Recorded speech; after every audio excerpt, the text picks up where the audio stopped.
disciples transforming lives. Firman ini dibagikan bukan supaya kita ini bisa mengejudge orang. Oh ini angku, oh ini nggak tulus. Tidak. Firman Tuhan ini dibagikan supaya kita berkaca kepada firman Tuhan. Dan kita ini meninggalkan sikap kekanak-kanakan dan bertumbuh dewasa.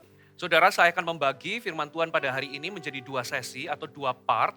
Minggu ini saya akan bagikan part pertama dan minggu depan saya akan lanjutkan ke part yang kedua. Jadi hari ini saya akan membahas meninggalkan kekanak-kanakan part pertama. Mari sama-sama kita buka firman Tuhan di 1 Korintus pasal yang ketiga, ayat 1 sampai ayat yang keempat. 1 Korintus 3 ayat 1 sampai ayat yang keempat.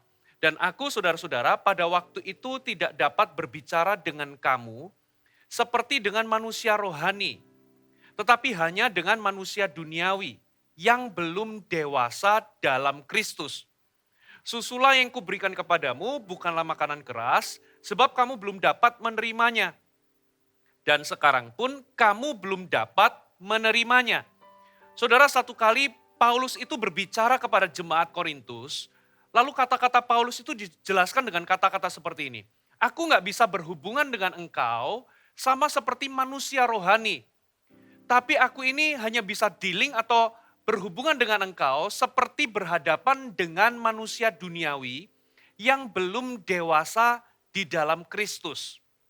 Saudara, nah jadi Paulus itu mendapati ketika Paulus itu menjumpai jemaat Korintus, ternyata jemaat Korintus itu didapati banyak dari mereka itu masih bayi rohani atau masih belum dewasa di dalam Kristus. Dengan kata lain, mereka ditemukan, mereka itu kekanak-kanakan, saudara. Nah, coba Anda membaca dari terjemahan versi The Message. Saudara, terjemahan versi The Message dikatakan seperti ini. But for right now, friends, I'm completely frustrated by your unspiritual dealings with each other and with God. You're acting like infants in relation to Christ. Saudara, ternyata Paulus itu memakai kata-kata seperti ini. Aku benar-benar frustasi dengan caramu membangun hubungan dengan sesama dan Tuhan yang tidak spiritual. Aku ini frustasi melihat caramu yang tidak spiritual di dalam membangun hubungan dengan sesama dan Tuhan. Jadi ternyata Paulus itu menyatakan bahwa mereka ini adalah bayi rohani atau kekanak-kanakan. Dan itu dilihat dari mana, saudara? Dari kefrustasian Paulus melihat cara mereka membangun hubungan dengan sesama dan dengan Tuhan. Bagaimana cara mereka membangun hubungan? Ternyata Paulus mengatakan bahwa cara mereka membangun hubungan itu tidak spiritual. I'm frustrated by your unspiritual dealings with each other and with God. Aku frustasi dengan caramu membangun hubungan yang tidak spiritual, yang tidak rohani, terhadap sesama dan terhadap Tuhan.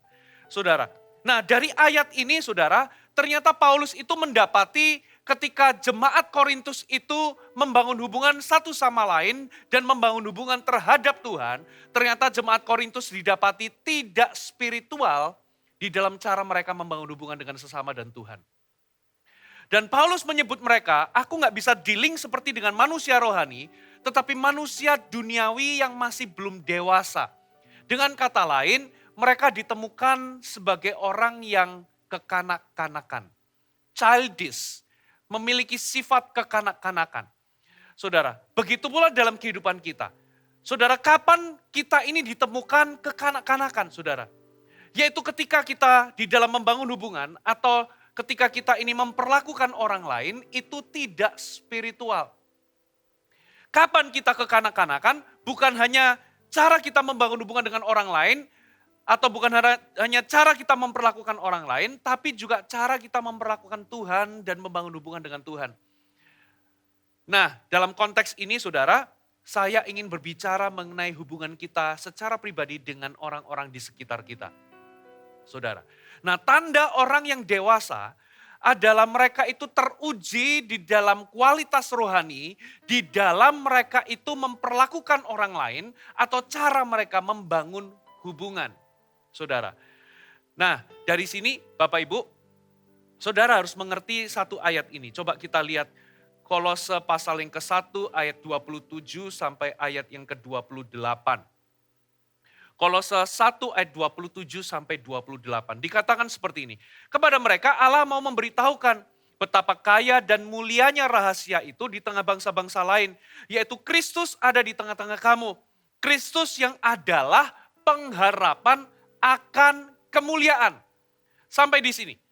Coba katakan sama-sama di tempat dimanapun Anda berada, katakan pengharapan akan kemuliaan.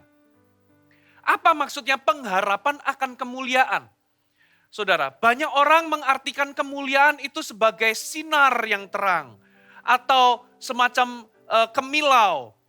Ya, kalau kita itu memandang kemuliaan Tuhan itu memang kita melihat sinar atau kemilau.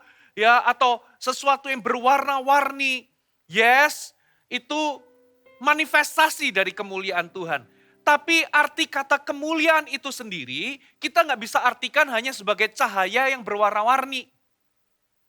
Kata kemuliaan itu berasal dari kata mulia. Saudara, mulia itu artinya sesuatu yang bernilai tinggi, sesuatu yang berbobot, dan sesuatu yang berkualitas. By the way, kata kemuliaan itu berasal dari kata kabot yang memiliki arti bobot, kualitas atau sesuatu yang bernilai tinggi. Nah, jadi kalau kita itu melihat kemuliaan Allah yang bersinar-sinar, nah cahaya atau kemuliaan itu adalah akibat dari karakter Allah yang sangat berbobot, sangat berkualitas dan bernilai tinggi. Jadi kemuliaan itu nggak boleh hanya kita terjemahkan sebagai kilau atau cahaya yang berwarna-warni, tapi kata kemuliaan itu berasal dari bobot, kualitas, atau sesuatu yang bernilai tinggi yang asalnya dari karakter Allah sendiri. Nah, di sini kita melihat Kristus itu ada di tengah kita, Kristus ada di dalam kita, dan Kristus itulah pengharapan akan kemuliaan. Apa maksudnya kemuliaan di sini? Coba kita lihat ayat selanjutnya, ayat 28. Dialah yang kami beritakan apabila tiap-tiap orang kami nasihati dan tiap-tiap orang kami ajari dalam segala hikmat untuk, perhatikan, memimpin tiap-tiap orang kepada kesempurnaan dalam Kristus. Katakan kesempurnaan di dalam Kristus. Ini maksudnya apa? Ini yang namanya kedewasaan atau kesempurnaan di dalam Kristus. Jadi kemuliaan itu sangat erat hubungannya dengan kedewasaan. Ketika kita mengikut Tuhan, kapan kita ini ditemukan sebagai pribadi yang bertumbuh semakin dewasa? Yaitu ketika kita ditemukan punya kualitas, punya bobot, punya nilai yang sangat tinggi di dalam cara kita membangun hubungan dan di dalam cara kita memperlakukan orang lain. Kapan orang itu melihat kita ini penuh kemuliaan? Bukan ketika kita ini, ketika ikut Yesus dulu gak punya rumah, sekarang punya rumah. Dulu kita ini gak punya uang banyak, tapi setelah ikut Yesus, Tuhan itu memberikan promosi, lalu kita punya uang banyak. No, bukan itu kemuliaan yang dimaksud. Itu kemuliaan yang begitu remeh, itu kemuliaan yang begitu receh.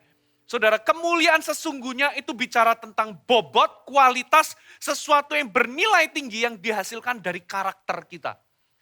Jadi Bapak Ibu Saudara, Kristus yang adalah pengharapan akan kemuliaan, ya kita ini ketika di dalam Kristus, kita ini punya pengharapan bahwa hidup kita ini akan semakin mulia maksudnya semakin berbobot, semakin berkualitas dan semakin bernilai tinggi karena kedewasaan kita mengalami pertumbuhan.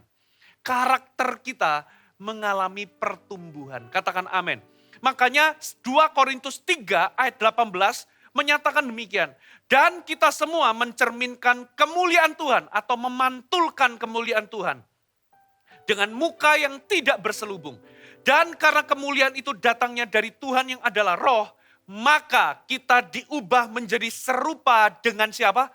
Dengan Kristus, dengan gambarnya. Dalam kemuliaan yang semakin besar. Terjemahan Alkitab mudah dibaca berbunyi demikian. Kita semua dengan wajah yang tidak ditutupi lagi memancarkan kemuliaan Tuhan atau memantulkan kemuliaan Tuhan. Dan sedikit demi sedikit kita diubahkan menjadi semakin serupa dengan gambarnya. Perhatikan, kita ini dikit demi sedikit diubahkan menjadi serupa dengan gambarnya. Dari kemuliaan kepada kemuliaan. Kemuliaan yang berasal dari Tuhan yang adalah roh. Jadi ini pengharapan akan kemuliaan. Ketika Kristus ada di dalam kita, ternyata Kristus itu akan membawa kita sedikit demi sedikit. Kita ini akan diubah semakin serupa dengan dirinya, dengan gambarnya.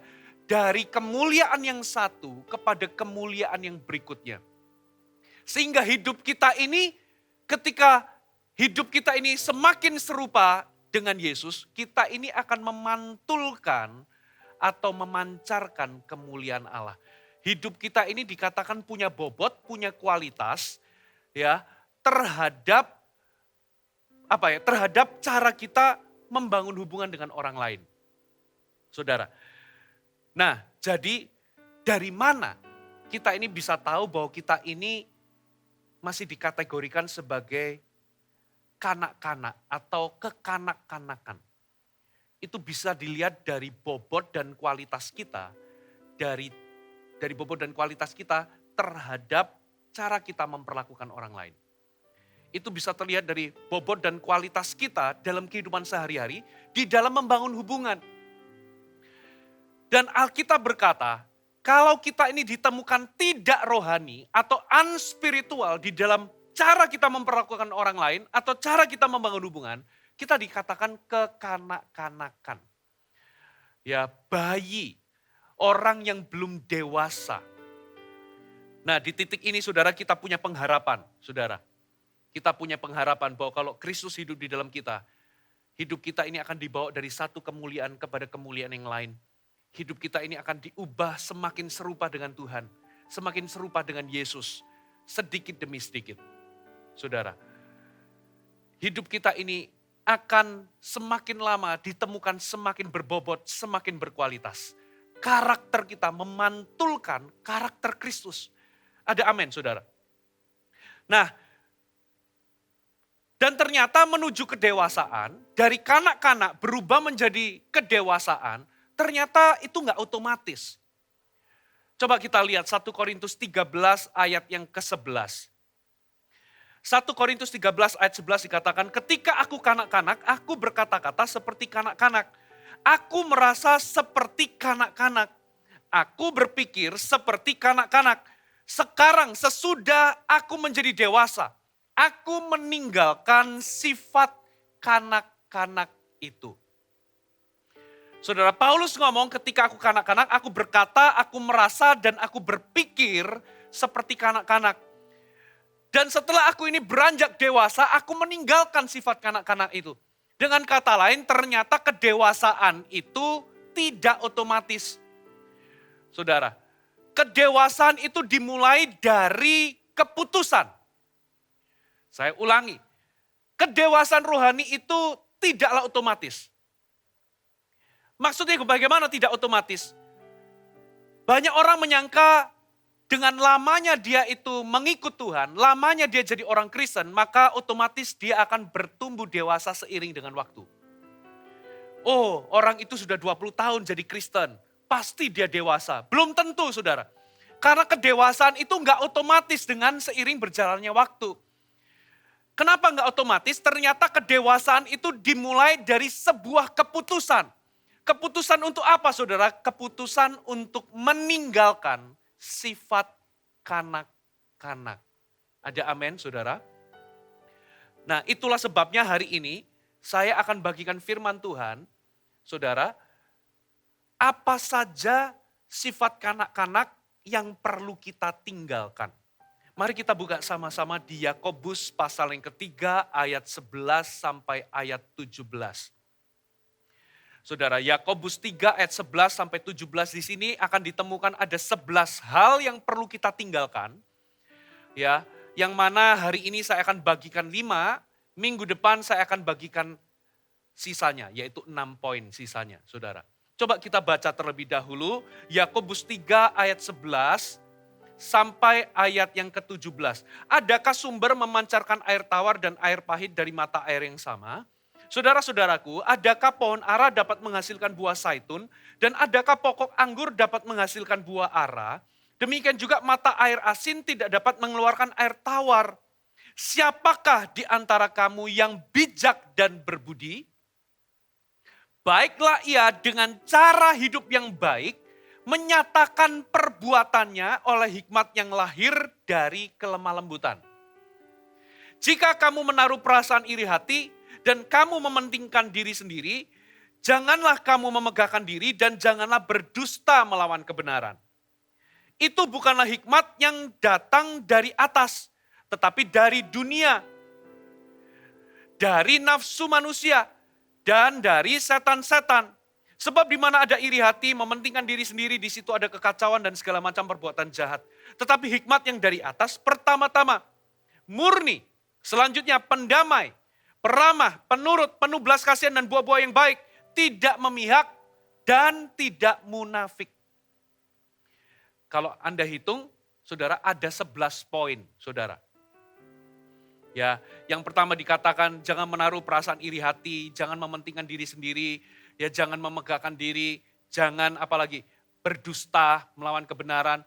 Lalu itu adalah hikmat yang dari setan dikatakan, hikmat yang dari bawah, hikmat yang berasal dari nafsu manusia.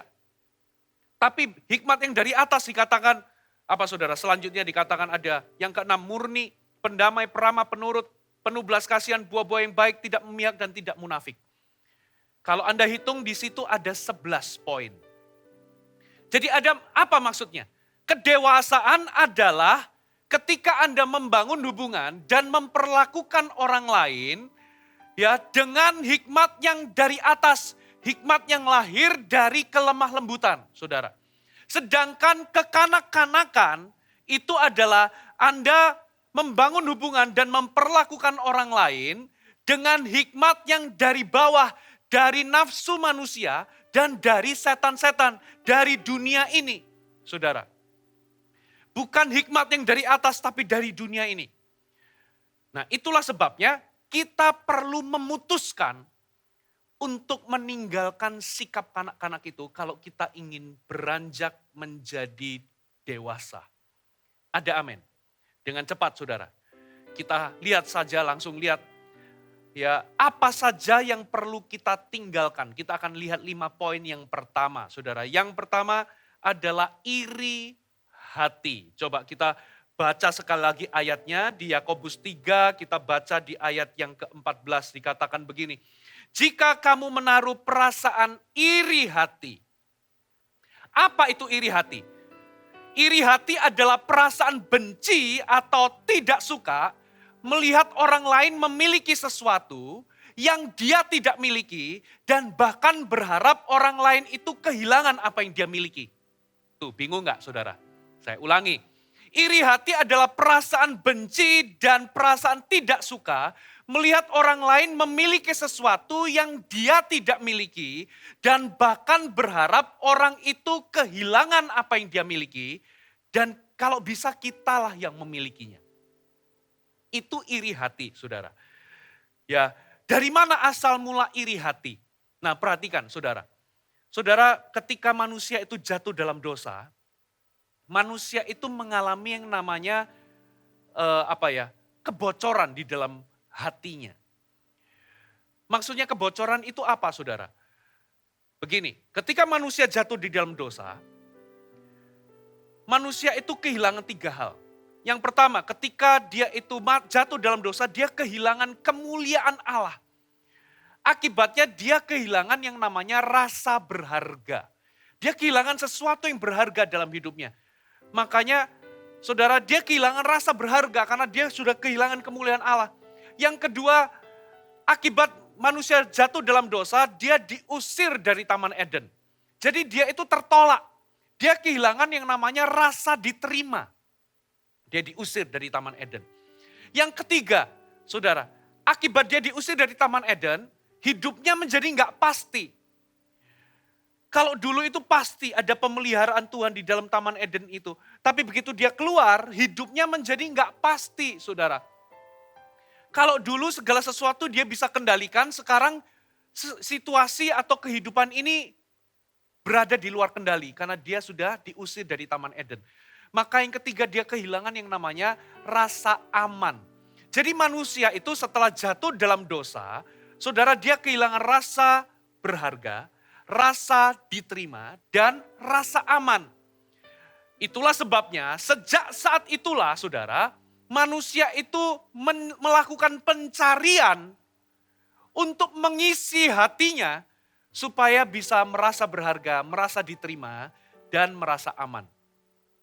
Nah masalahnya pencarian yang dia lakukan, manusia mulai mengisi hidupnya, mulai mencari sesuatu yang ada di luar sana, untuk mengisi kekosongan hatinya. Supaya dia bisa merasa diterima, merasa berharga, dan merasa aman. Manusia mulai mencari rasa aman atau rasa berharga, rasa diterima dengan apa saudara? Dengan banyaknya harta. Ya, dengan barang-barang yang dia bisa miliki. Dia merasa kalau aku ini punya banyak harta, kalau aku ini orang kaya, maka aku ini akan dianggap berharga. Aku akan diterima dan aku akan punya rasa aman. Kalau aku punya posisi yang tinggi, jabatan yang tinggi, maka aku akan punya rasa berharga. Aku akan punya rasa diterima dan aku akan punya yang namanya rasa aman. Sehingga sejak itulah manusia mulai mengisi hidupnya dengan pencapaian, prestasi, tingginya kedudukan, kekayaan, banyaknya harta, barang-barang yang dia miliki. Kalau aku menggunakan pakaian dengan nilai tertentu, dengan merek-merek tertentu, maka aku merasa bernilai, berharga, aku diterima, dan aku merasa aman. Padahal sesungguhnya tidak ada satupun di luar sana bisa mengisi kekosongan hatinya kecuali Tuhan sendiri. Saudara. Nah, lalu apa yang terjadi, saudara?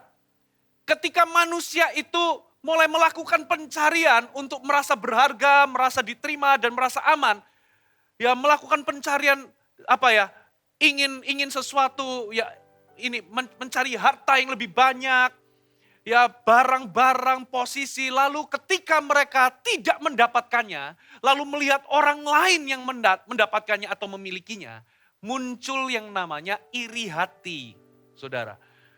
Nah, dari situlah asal mula iri hati. Coba kita lihat Yakobus pasal yang keempat, mari kita baca Yakobus pasal yang keempat, saudara. Coba kita lihat ayat 1 dan 2. Dari manakah datangnya sengketa dan pertengkaran di antara kamu? Bukankah datangnya dari hawa nafsumu yang saling berjuang di dalam tubuhmu?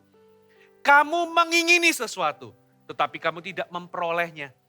Lalu kamu membunuh, kamu iri hati, tetapi kamu tidak mencapai tujuanmu. Lalu kamu bertengkar, berkelahi, kamu tidak memperoleh apa-apa karena kamu tidak berdoa. Kalaupun berdoa, doamu itu hanya untuk memuaskan hawa nafsumu. Salah motivasi. Nah perhatikan, ketika manusia itu kosong hatinya, dia mulai mencari sesuatu dari luar untuk mengisi hatinya supaya merasa diterima, merasa berharga dan merasa aman. Ya, mereka mulai mencari dari harta, posisi, tingginya pangkat, barang-barang yang dia miliki, dan apa yang terjadi ketika mereka tidak mendapatkannya, lalu melihat orang lain memilikinya, mereka apa saudara? Mengingini sesuatu, nggak mendapatkannya, lalu iri hati. Lalu membunuh. Menjadi insecure. Saudara, itulah sebabnya orang yang iri hati, yang pertama-tama dia akan menjadi insecure, saudara. Dia menjadi merasa nggak aman. Dia nggak bisa melihat orang lain memiliki sesuatu. Nggak bisa melihat orang lain lebih daripada dirinya. Nggak bisa melihat orang lain itu sukses atau berhasil. Orang yang insecure di dalam dunia kerja, kalau dia itu sesama rekan kerja, maka dia akan kecenderungannya suka untuk apa saudara? Suka menjelekkan, suka menjatuhkan orang lain. Dengan demikian dia bisa merasa lebih. Apalagi kalau orang itu lebih sukses. Kalau dia ini atasan yang insecure, dia mulai merasa gak aman, merasa terancam terhadap potensi dan prestasi orang. Makanya dia berusaha menekan orang. saudara. Dan kalau bisa menjegal orang dan saudara, mematikan orang itu, menyingkirkan orang lain. Merasa terancam, merasa nggak aman, insecure, terancam terhadap prestasi orang. Saudara, iri hati. Lalu apalagi saudara? Iri hati itu menyebabkan apa saudara? Orang itu bisa menjadi pribadi yang suka mengkritik. Menjadi kritis itu berbeda dengan menjadi pribadi yang suka mengkritik. Itu beda saudara. Menjadi kritis itu boleh. Tapi menjadi pribadi yang suka mengkritik itu hal yang berbeda saudara. Ketika Anda menjadi pribadi yang suka mengkritik, Anda menjadi fault finder. Sukanya mencari kesalahan orang. Tidak mudah memberikan apresiasi. Tidak mudah memberikan pujian kepada orang lain. Iri hati. Ya, itu menyebabkan Anda ini jadi dengki sama orang. Suka menjelekan atau menjatuhkan orang, bahkan membunuh karakter orang. Karena pada dasarnya Anda iri. Dan ujungnya orang yang menaruh perasaan iri hati, itu enggak bahagia dalam hidupnya. Kenapa saudara? Karena dia suka membandingkan dirinya dengan orang lain. Saudara, dia selalu membandingkan apa yang dia tidak miliki dengan apa yang orang lain miliki. Jadi hidupnya menjadi enggak puas. Dia menjadi iri hati, mengingini sesuatu. Enggak puas dan tidak suka mengucap syukur. Orang yang suka mengucap syukur itu fokus kepada apa yang dia miliki, bukan apa yang dia tidak miliki. Nah, orang yang tidak puas dan tidak mengucap syukur itu fokus dengan apa yang tidak ada pada dirinya. Dan kalau dia melihat orang lain ada, dia menaruh iri hati lalu nggak puas hidupnya. Saudara, hari ini Bapak Ibu, kita ini jangan kena sindrom rumput tetangga itu selalu lebih hijau. Saudara, lihatlah berkat-berkat Tuhan yang ada dalam diri Anda. Puaslah di dalamnya. Kalau ada orang lain memiliki sesuatu, ikut senang dengan apa yang orang lain miliki. Kalau ada orang lain sukses, ikutlah senang dengan kesuksesan orang lain. Karena itu sebagai sikap, ketika Tuhan lihat sikap demikian, kalau Anda itu senang dengan kesuksesan keberhasilan orang lain, maka saudara itu, Tuhan itu pandang Anda itu juga layak mendapatkan kesuksesan yang sama. Jangan menaruh perasaan iri hati. Nah, orang yang kekanak-kanakan rohani itu senantiasa menaruh perasaan iri hati terhadap cara dia membangun hubungan dengan orang lain. Selalu di dalam membangun relasi, membangun hubungan, selalu menaruh perasaan iri hati. Bapak Ibu, kalau kita mau beranjak dewasa, kita harus belajar untuk mengambil keputusan untuk meninggalkan sikap kekanak-kanakan. Ada amin saudara? Yang berikutnya saudara, coba kita lihat sama-sama. Mementingkan diri sendiri. Saudara, firman Tuhan tadi katakan, ya janganlah menaruh perasaan iri hati, jangan mementingkan diri sendiri. Apa maksudnya mementingkan diri sendiri? Egois. 1 Korintus 13 ayat yang ke-5 berkata demikian saudara. Kasih itu tidak mementingkan atau tidak memaksakan. Coba kita buka sama-sama ya, saya bacakan. 1 Korintus pasal yang ke-13 kita baca ayat yang ke-5. Ia tidak angkuh, tidak kasar. 1 Korintus 13 ayat 5. Ia tidak melakukan yang tidak sopan, tidak mencari keuntungan diri sendiri. Kata tidak mencari keuntungan diri sendiri dalam versi bahasa Indonesia masa kini itu diterjemahkan, saudara, ia tidak memaksa orang lain untuk mengikuti kemauannya sendiri. Jadi, saudara, orang yang egois itu suka memaksakan orang lain mengikuti kemauannya. Egois, mementingkan diri sendiri. Di dalam diri kita, itu ada dua sisi, saudara. Satu itu keinginan roh, satu keinginan daging. Nah, keinginan roh itu begini, saudara. Keinginan roh itu ingin berbuat kasih. Dan apa itu kasih? kasih adalah sebuah keputusan untuk menguntungkan atau membahagiakan orang lain. Kalau bisa, aku mengorbankan diriku. Saya ulangi ya. Kasih adalah keputusan untuk membahagiakan atau menguntungkan orang lain. Dan kalau bisa, itu aku mengorbankan diriku. Jadi orang yang berbuat kasih, dia itu ingin menguntungkan atau membahagiakan orang lain, walaupun dirinya nggak bahagia. Walaupun mungkin itu mengorbankan dirinya, itu kasih saudara. Itu keinginan roh. Nah tapi ada satu sisi namanya keinginan daging. Nah daging kita itu inginnya egois. Mementingkan diri sendiri. Nah orang yang egois itu begini saudara. Ya, dia ingin supaya dirinya itu diuntungkan dan dibahagiakan. Dan kalau bisa membuat orang lain tidak bahagia atau kalau bisa mengorbankan orang lain. Kebalikannya saudara.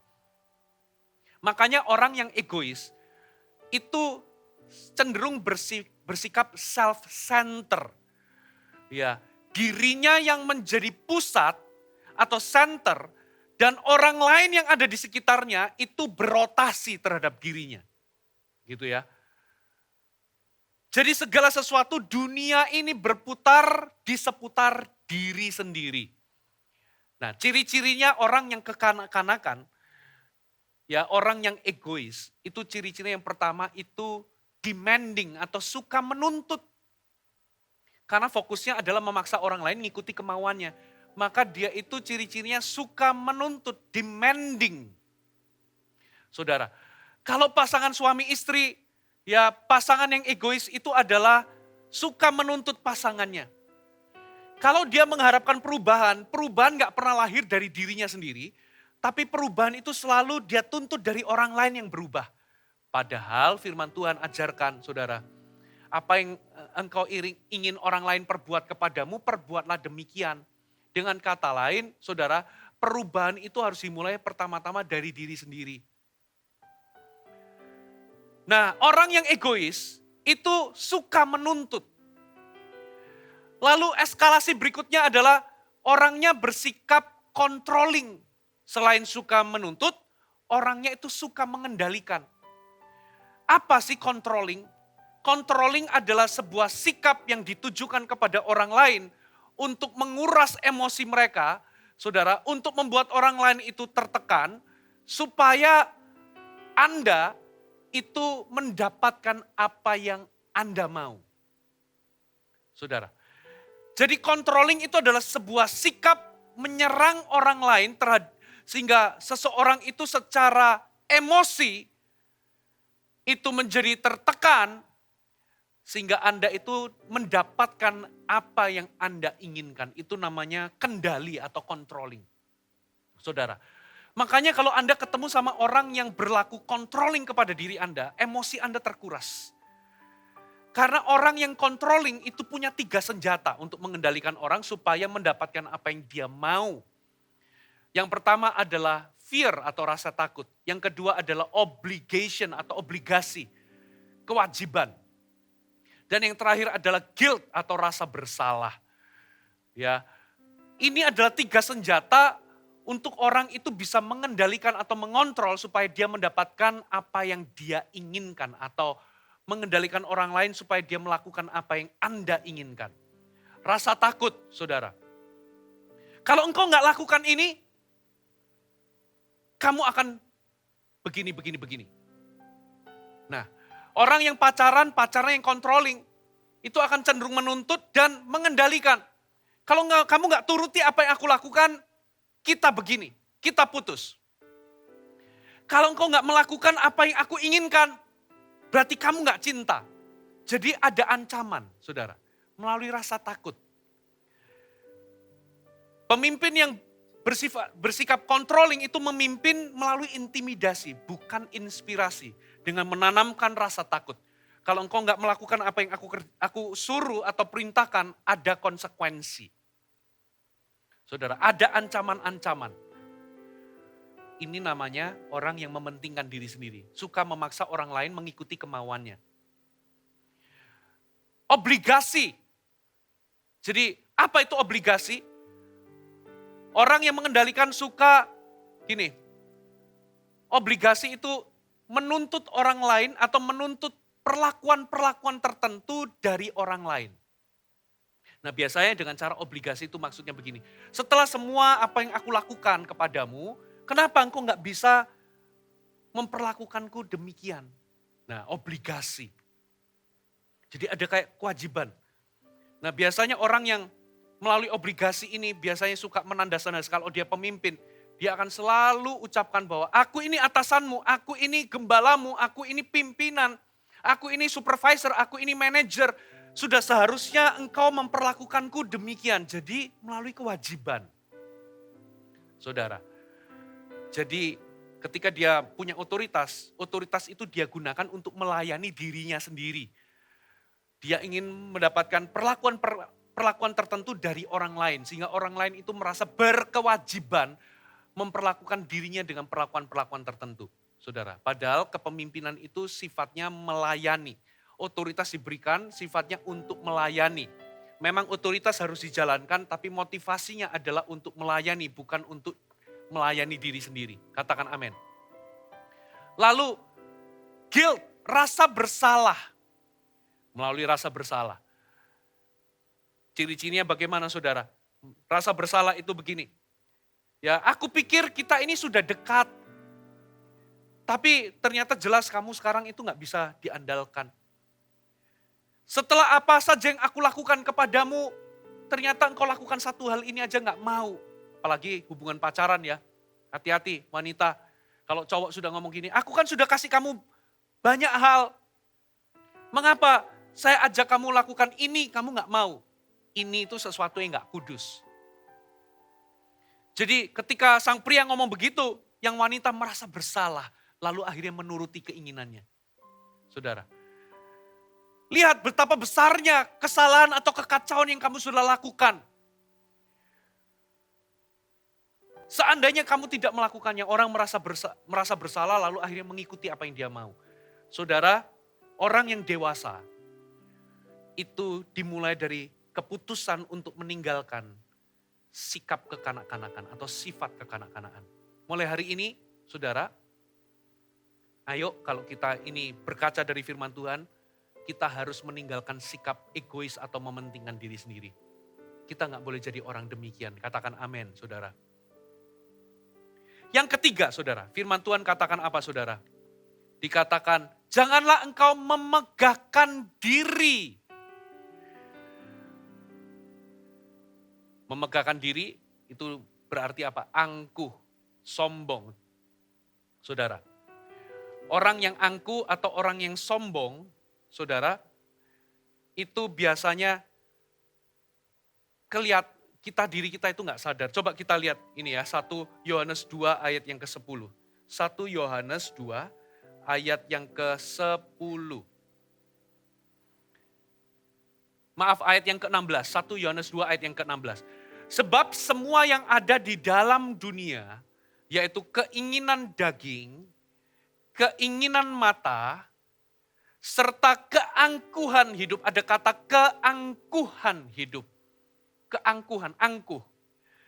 Bukanlah berasal dari Bapa, melainkan dari dunia. Coba Anda lihat dari versi The Message. Saudara, dikatakan begini. Practically everything that goes in the world, wanting your own way, wanting everything for yourself, wanting to appear important, perhatikan kata-kata wanting to appear important. Jadi kata keinginan daging itu diterjemahkan sebagai wanting your own way. Keinginan mata itu diterjemahkan sebagai wanting everything for yourself. Tapi kata keangkuhan hidup itu diterjemahkan sebagai wanting to appear important. Angkuh, memegahkan diri. Wanting to appear important. Nah, ciri-ciri orang yang angkuh dan memegahkan diri, dia itu selalu ingin dianggap lebih dari orang lain.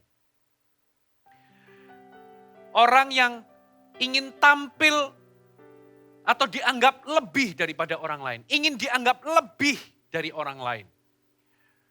ingin dianggap lebih kaya, ingin dianggap lebih pintar, ingin dianggap lebih hebat, wanting to appear important, ingin dianggap lebih penting dari orang lain. Saudara, nah itu adalah ciri-ciri dari orang yang angkuh, merasa dirinya hebat, suka membesar-besarkan dirinya. Saudara, Anda bisa tahu seseorang itu apakah dia itu memegahkan diri atau tidak. Anda bisa ajak ngobrol, coba dengarkan saja ceritanya dia, 15 menit, 20 menit. Anda bisa tahu seseorang itu suka memegahkan diri atau tidak. Dari mana kelihatannya? Saudara, kalau kata-katanya itu sudah fokusnya kalau ke diri sendiri, nah saudara itu tanda awal, saudara. Pernah nggak Anda itu ngobrol sama orang yang pintar atau pandai? Saya pernah ngobrol sama dua orang yang sama-sama pintar, saudara, sama-sama kaya. Pintar sekali dan kaya sekali. Tapi bedanya di mana? Ketika saya ngobrol sama si A, ketika saya ngobrol, saya kagum sama kepandaiannya. Saya kagum dari cara dia ini bisnis, pintar sekali. Tapi setelah ngobrol sama dia, ini perasaan yang muncul. Perasaannya adalah saya goblok banget. Saya kok bodoh sekali ya. Tapi di satu sisi, lain waktu saudara, saya ketemu sama satu orang. Dan orang ini juga pintar sekali. Ya, pandai sekali. Dan orang yang sukses atau berhasil. Sama-sama sukses, berhasil, sama-sama pintar. Tapi bedanya kalau saya ngobrol sama si B, saudara, ketika selesai ngobrol sama dia, saya tuh ngerasa pinter, saudara. Kalau sama si A, saya tuh ngerasa goblok banget. Kalau sama si B, saya tuh ngerasa pinter. Kenapa, saudara? Saya perhatikan bedanya di sini. Kalau sama si A, fokusnya itu diri sendiri. Sama kehebatannya, kebesarannya, kepandaiannya. Tapi kalau sama si B, fokusnya itu orang lain, saudara. Ya. Nah, ciri berikutnya orang yang kekanak-kanakan dan suka memegahkan diri adalah suka memandang rendah orang. Saudara, suka pandang rendah orang. Atau merendahkan orang lain. Saudara, satu kali bertahun-tahun yang lalu, saudara, saya kurang lebih itu mungkin tahun 2010 atau 2011, itu 10 tahun yang lalu. Saya pernah ditegur Tuhan atas sikap saya. Dan saya merasa itu adalah sikap sombong, saudara. Satu kali saya itu pernah antar pembicara, jemput pembicara di hotel untuk antar pulang ke bandara. Untuk antar supaya dia itu ke bandara dan pulang, saudara, sehabis pelayanan. Saya jemput ke hotel, lalu saudara dalam perjalanan menuju ke bandara, ternyata dia itu ngomong, beliaunya ini belum check out. Dia kasih kartunya ke saya, dan alasan dia belum check out itu adalah karena di dalam itu masih ada banyak buah-buahan, lalu snack-snack, minuman yang sama sekali belum dimakan. Nah, jadi dia kelupaan, makanya dia kasih ke saya, nanti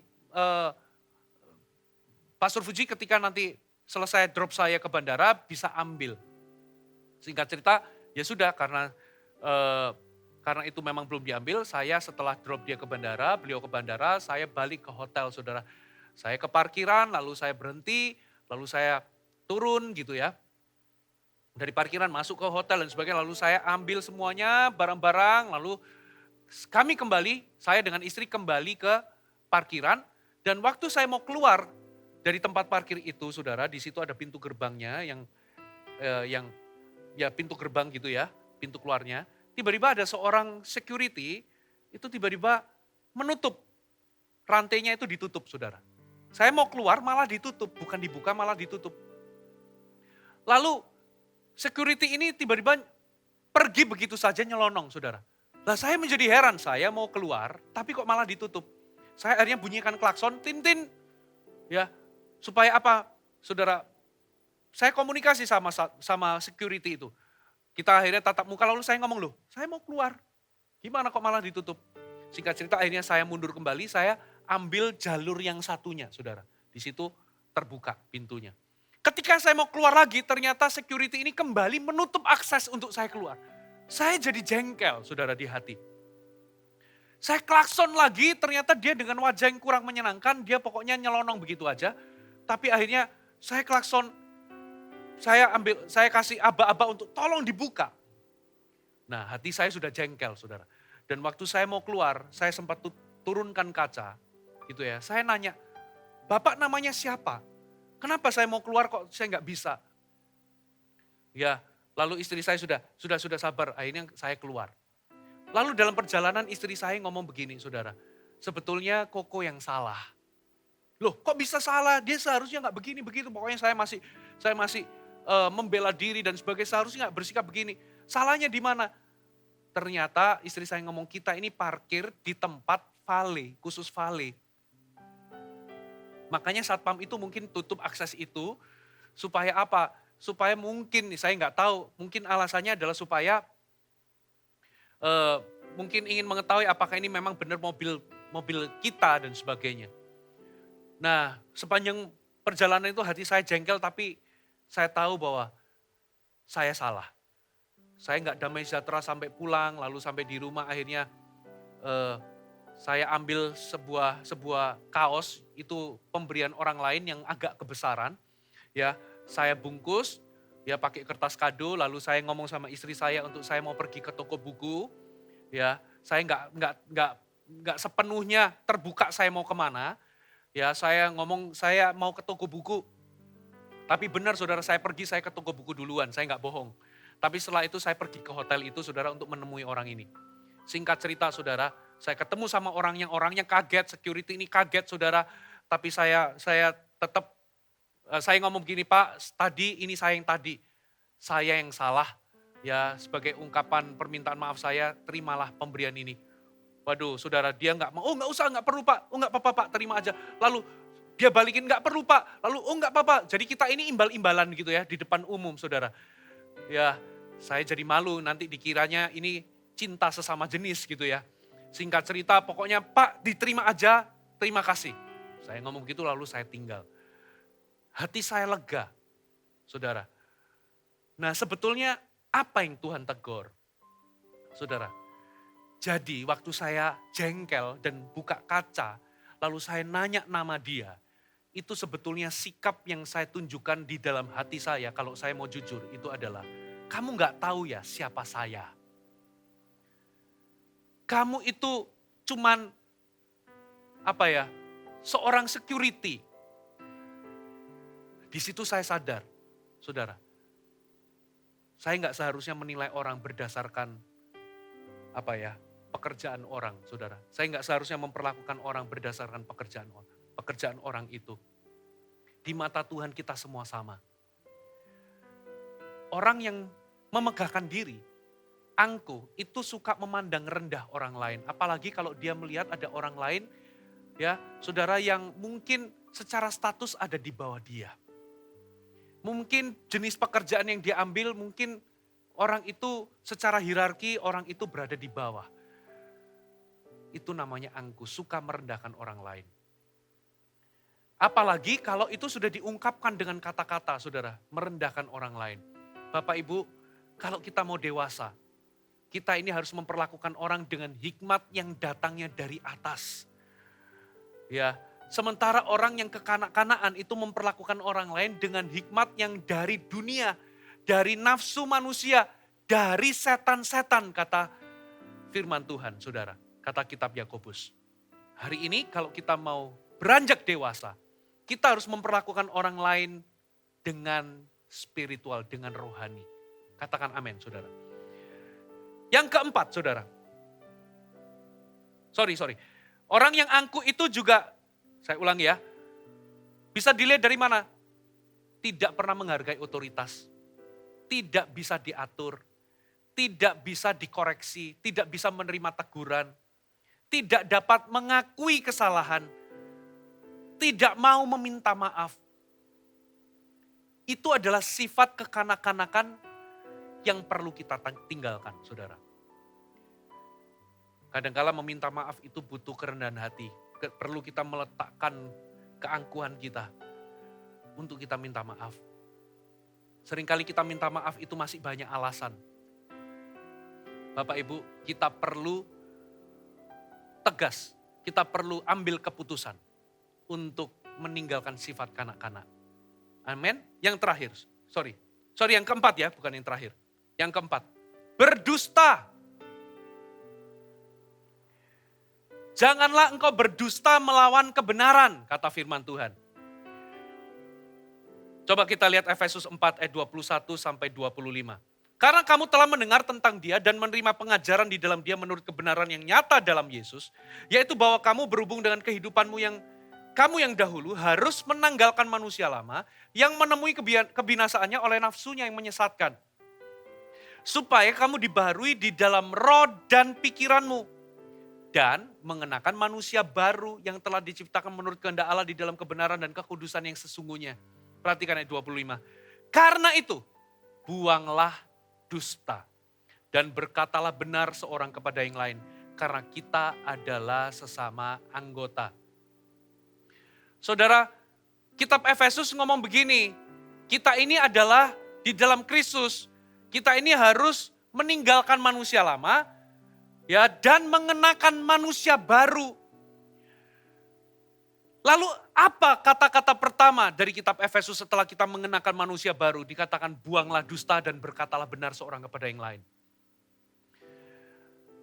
Kalau Anda mau lihat perubahan seseorang setelah dia lahir baru, lalu dia kenakan manusia baru, perubahan pertama yang terlihat itu adalah dari mulut kita. Kita perlu membuang dusta. Kita ini mulai berkata benar. Saudara, pertanyaannya kenapa sih kita ini bohong? Kita berbohong itu punya berbagai motif dan alasan, saudara. Tapi sebetulnya seseorang itu berbohong, itu alasannya karena ini. Karena dia mempercayai bahwa kebohongan itu lebih menolong, lebih membantu, dan lebih efektif daripada berkata kebenaran. Saya ulangi, orang itu berbohong karena apa? Karena orang itu mempercayai bahwa kebohongan itu lebih menolong, lebih membantu, lebih efektif daripada berkata benar. Lalu manifestasi dari motif-motif orang itu berbohong bisa macam-macam. Yang pertama, saudara, orang itu berbohong supaya apa? Supaya ingin terlihat baik atau supaya ingin membuat orang lain terkesan. Makanya hati-hati, saudara. Banyak orang setelah menikah yang wanita merasa dibohongi. Satu kali ada seorang wanita merasa dibohongi. Aku pikir engkau itu kaya. Ternyata kamu gak punya apa-apa. Lalu yang pria itu ngeles. Loh, bukankah aku ini selalu jujur kepadamu? Setiap kali aku mengatakan hanya engkaulah satu-satunya yang kumiliki. Jadi ternyata yang pria ini gak punya apa-apa. Tapi penampilannya waktu pacaran seperti punya sesuatu. Ya, ingin membuat orang lain terkesan, saudara. Apa alasan yang lain, saudara? Karena takut apa yang orang lain pikirkan tentang dirinya kalau aku ini jujur atau berkata benar. Alasan yang lain ingin membuat hidup itu lebih mudah. Kalau aku bohong, kelarlah. Habis perkara, lebih gampang bohong daripada berkata benar. Saudara, apalagi ingin menghindari konsekuensi. Saudara, saya perhatikan anak-anak kita waktu masih kecil, saudara, nggak pernah diajarin bohong, dia bisa bohong, saudara. Ya, siapa yang makan coklat ini? Enggak, bukan aku, padahal di sini itu belepotan coklat, saudara. Karena apa? Takut menerima konsekuensi, makanya lebih baik bohong, saudara. Nah, ini buruknya bohong. Kalau sekali Anda kompromi, Anda bohong kecil, saudara, maka kebohongan itu seperti bola salju makin lama makin besar, saudara.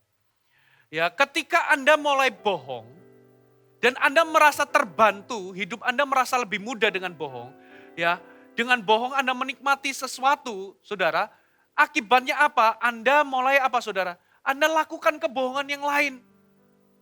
Sehingga sampai satu titik Anda makin percaya bahwa kebohongan itu lebih efektif daripada kebenaran. Sehingga Anda mempercayai kebohongan. Dan Anda mulai menghidupi kebohongan. Dan Anda mulai bukan hanya menghidupi kebohongan. Anda mulai membohongi diri Anda sendiri. Anda menyangka bahwa saudara, kebohongan itu bermanfaat bagi diri kita sendiri. Lalu kita ini membangun kehidupan kita atas dasar kebohongan, saudara. Anda membangun hubungan pertemanan dengan dasar kebohongan. Anda membangun hubungan bisnis dengan dasar kebohongan. Anda membangun pernikahan dengan dasar kebohongan. Saudara, hidup ini nggak bisa dibangun di atas dasar fondasi kebohongan. Hidup ini harus dibangun di atas dasar kebenaran. Katakan amin, saudara. Dan kebohongan itu menghancurkan. Pada kenyataannya saudara, nggak ada seorang pun di antara kita ingin dibohongi. Nggak ada istri yang ingin dibohongi suami. Nggak ada suami yang ingin dibohongi istri. Mulai hari ini, saudara, buang sikap kekanak-kanaan atau sikap tidak rohani di dalam membangun hubungan. Saudara, jangan berkata bohong.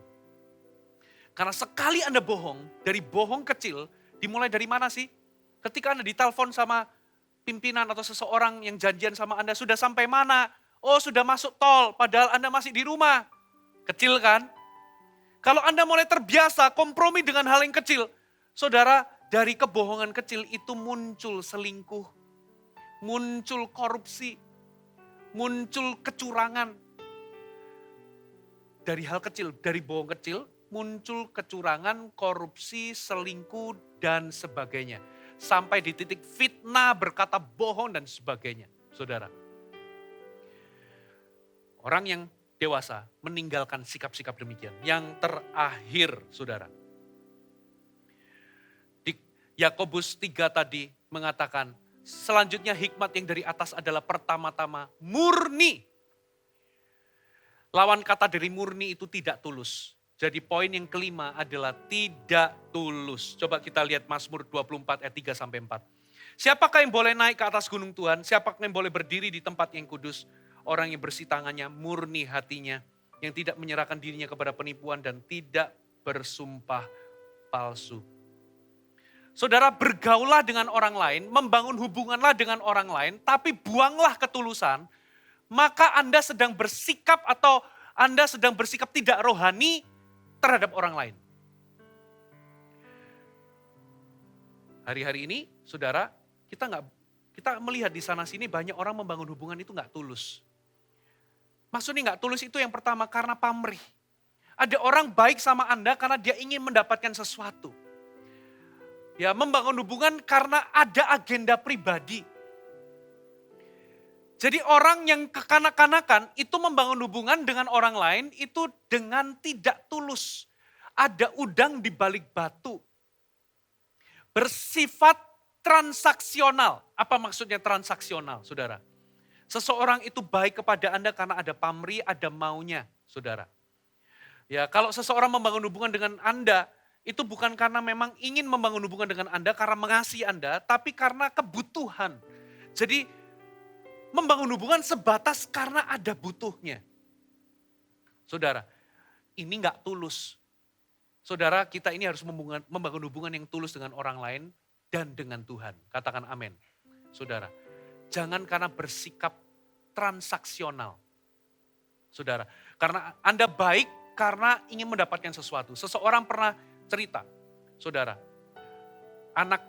seseorang ini anaknya ikut seminar motivator, ya, motivator yang cukup dikenal bukan di Indonesia tapi di luar negeri. Motivator ini mengajarkan begini, kalau kamu mau sukses, kamu bikin list 10 orang kaya.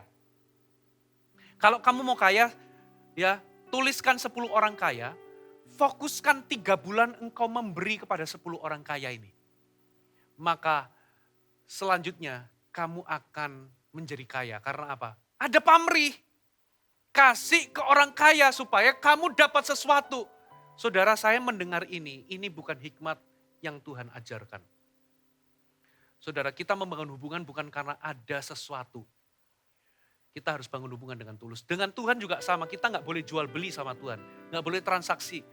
Satu kali ada orang, saudara, tokonya sepi selama beberapa saat. Orang ini jarang-jarang ke gereja. Ya, on off datang ke gereja.